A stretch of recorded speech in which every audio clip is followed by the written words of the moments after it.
Hey, good morning, everybody. It's time for Morning Manna Semen Seed, Part 3. Part 3, a righteous seed. A righteous seed.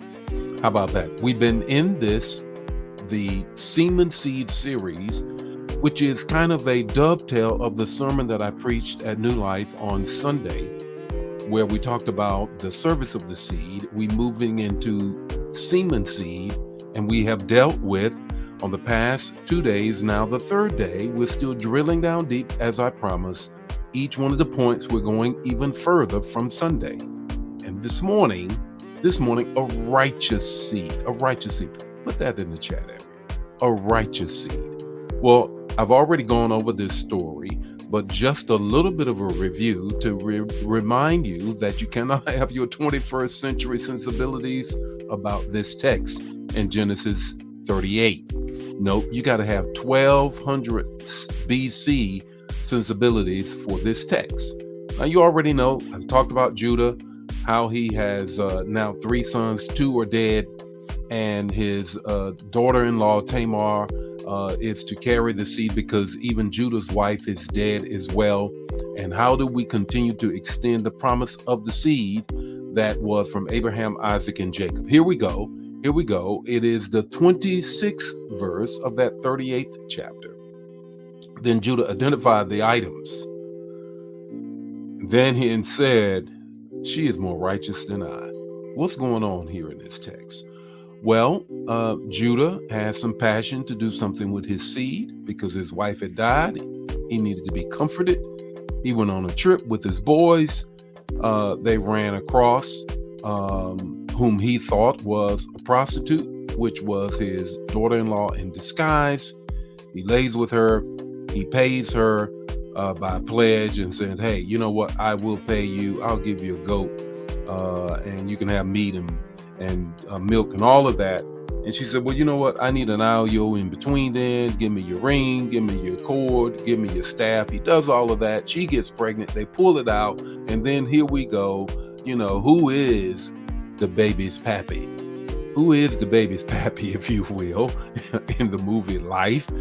And she said, "It is the person who these things belong to." And when he realizes that, man, this is what I did, he says, "She's more righteous than I." So, a righteous seed. You got all of that? Let's go. The 3 things I want you to grab a hold of to know that you have a righteous seed is this. What is a righteous seed?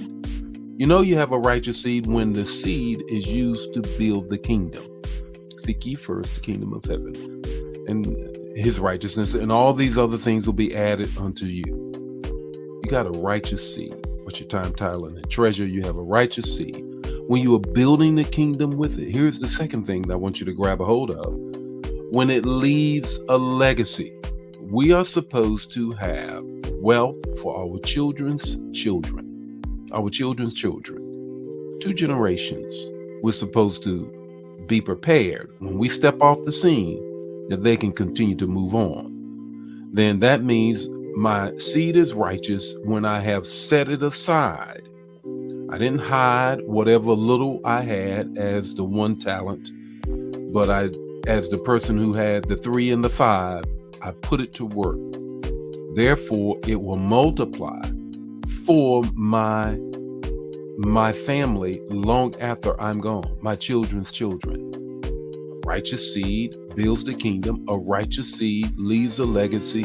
Third thing, a righteous seed teaches life lessons. The text is awesome, 38:26 Genesis, because what it says is that the moment that Judah becomes aware of his mistake, the text is very clear. Never again he went in to be with his daughter-in-law. Wow, that was wrong. I'm not going to do that again. He learned a life lesson. Not only that moralistic part that we like to jump on. He learned also that the fact is that God is in control of this. That God, he could not manage this on his own because he was supposed to give his daughter-in-law to Sheila, his third son, his youngest son, but he didn't. He was trying to manage things on his own. He was trying to manage things on his own. He was fearful that Sheila would die. That was not the case. So many times we have a seed in our hand, whether it is our time, our talent, and our treasure, and we try to manage it with our own knowledge. In all thy ways acknowledge him, and he shall direct thy path. And then he will fill your barns, which is the next verse. When you then give him all that you have, and make sure that that seed is for building the kingdom and setting aside for your children's children. What's your takeaway this morning? The takeaway is this: are you doing the right thing with your seed? Are you doing the right thing with your seed? The Lord be with you today. His face shine upon you and give you peace. If this bless you, bless somebody else. Don't keep it to yourself. I'll see you tomorrow morning with more Morning Manna. God bless you.